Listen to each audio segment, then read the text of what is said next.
Hey everybody, welcome back. Today I'm doing yet another I cannot talk. Today I am yet again doing another review of a show which I don't think people will care that much about, but I watched it, so I want to put my thoughts out here on the channel, so you're getting a video on it. I watched season 1 of the Doom Patrol, and I plan to do seasons 2 and 3 reviews as well once I catch up on those, because I really enjoyed season 1. This is a superhero show, but it's a very unconventional superhero show, I should say. It's from DC, and this is really one of their properties that they don't use often. I think this is like maybe the first time they've gotten a proper adaptation that isn't an appearance in something else. But this was originally for their DC Universe app, and then I think it's moved over to HBO Max now. But let me talk about the actual show itself. So it's about this team of quote unquote, I won't even call them superheroes. They're people with powers. I'll put it that way. We have Robot Man, aka Cliff Steele, who was a race car driver, but now he got in an accident and now he's in the body of a robot. We got Jane, who has 64 personalities, all with their own powers. We got Larry Trainer, who has like a space entity inside of him, and whenever it leaves, he can't move. And we have Rita Farr, who is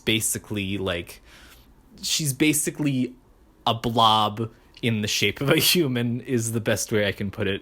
There's also Cyborg, but I feel like I don't really need to explain his deal because he's a lot more well-known than these other characters. He's been in Justice League. He's, if you've seen Teen Titans, you know what Cyborg's deal is. And they all need therapy. Let me put it that way. They all need therapy because they're incredibly flawed as people.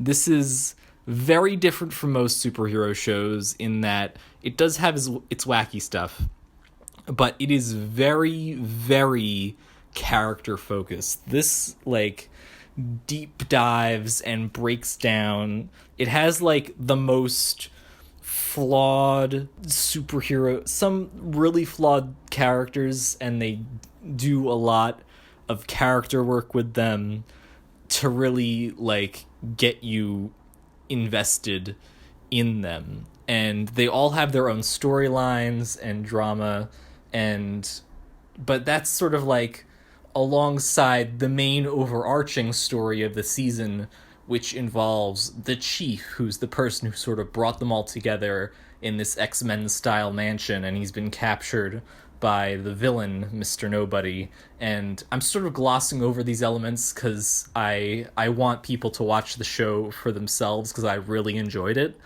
And at the same time, I'm just sort of giving you what you need in order to understand sort of the basic premise and stuff and what I'm going to be talking about in this review. What I really enjoyed about the show is so often when I watch a modern TV show where it's something released on a streaming service and, all the episodes are sort of connected. And oftentimes, I don't know if it's just me, but I try watching modern shows and the storyline just turns into sort of this amorphous blob of where I don't feel like it's very well structured, and oftentimes I feel like they're just trying to keep you on episode after episode without trying to actually be entertaining within the episode itself.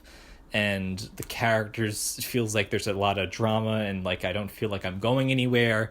And with this show, basically, it's sort of halfway between the more traditional episodic structure of old TV and the modern, more serialized storylines where you get a whole story over the course of a season, where it doesn't feel like it can do an episode. It can do self-contained-ish episodes where a thing happens, and it can also do stuff just where it keeps going into the next episode, if that makes sense.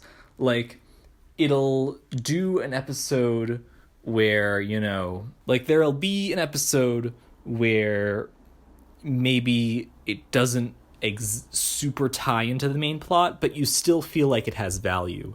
A great thing about the show is that even it's very character focused, so even from a plot perspective, if it doesn't really tie into the main storyline, you still feel like you're getting a lot out of it because the focus is on the characters and what they're going through.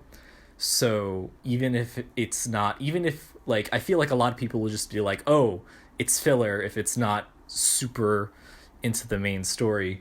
But this show does a good job at keeping most of its plot lines entertaining, even over the course of the season, even if you don't feel like we're getting step by step closer and closer to the climax with each one. And yeah, that's all I got, I guess. Just a really short review. I really enjoyed this season. I enjoy the characters. Another thing I enjoy about the show is that the drama doesn't feel needlessly melodramatic. Like, all the characters, obviously, they have a hard time getting along. There is tension there, but it doesn't feel like there's pointless arguments just for the sake of, you know, having some drama in the show or something like that, because the writers don't know what else to do.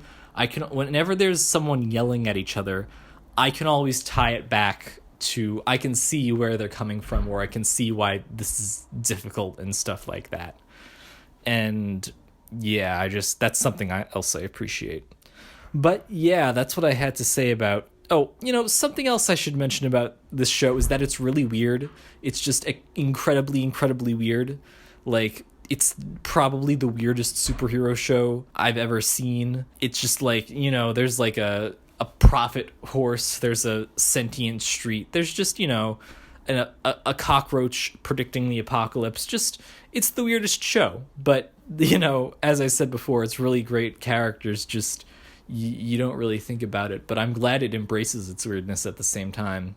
But yeah, I know this was just a quick overview, just quick thoughts, not really the most in-depth or super insightful sort of thing, but I just wanted to put my thoughts out there because I enjoyed the show, and I'm currently on season 2, and, you know, I should say season 1 kind of wonky finale, if I'm being honest. Like, it's kind of hit or miss with the finale. Not every episode can be a masterpiece, and it's not like it ruins everything for me, but it could have been done a lot better, I think.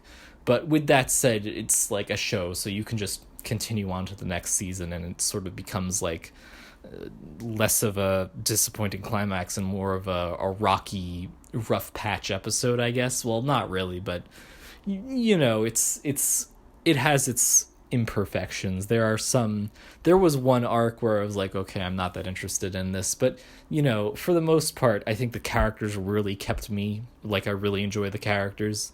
And yeah, that's all I got, really. I know I said that multiple times in this video, but this time, really, that's all I got. So if you liked this very short, sort of quick review, then feel free to like or dislike. Leave a comment down below if you watch the show and you have any thoughts on it. Do not go spoiling season 2 or 3. Only talk about season 1, preferably. Keep it to season 1. I'll be doing reviews for seasons 2 and 3 later on, so if you really want to comment on those seasons, you can comment on those videos. But yeah, subscribe if you want more, because I just said I'll be doing more video, you know, a video for each season of the show. But yeah, thanks for watching. I hope you have a great day.